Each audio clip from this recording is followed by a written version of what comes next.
সময় তো গাইস, আসসালামু আলাইকুম। আশা করি সকলে ভালো আছেন। তো গাইস, আপনারা দেখতে পাচ্ছেন এখানে একটি কানেকশন করা আছে। এখানে আছে টাইমার এবং কি ম্যাগনেটিক কন্ডাক্টর। তো আমি তো আপনাদেরকে ইতিমধ্যে অনেক কানেকশনই দেখাইছি, বুঝাইছি।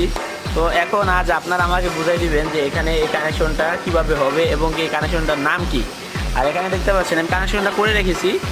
আর এটা কিন্তু চাপ দিলে, এমনি যদি প্যাডেলে চাপ দেয় সেক্ষেত্রে কিন্তু আমাদের হেডটা উপরে উঠবে।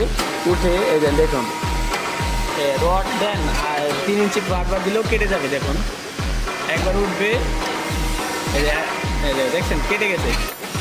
আমি আরেকটা দিচ্ছি সবাই দিয়ে দেন, এই তো দেখুন এটাকে কেটে গেল। আবার পেট্রোল ছেড়ে দিলে আবার কিন্তু নিচে নেমে যাচ্ছে। তো কন্ট্যাক্টর কিন্তু একটাই, আমাদের ম্যাগনেটিক কন্ট্যাক্টর একটাই, সেটা কিন্তু একটাই ধরতেছে, কিন্তু এটা আবার উঠতেছে আবার ছেড়ে দিচ্ছে। এটা রিভার্স ফরওয়ার্ড কিন্তু হচ্ছে না মোটরে কিন্তু পাম্প ঠিক মতো দিতেছে। তো এই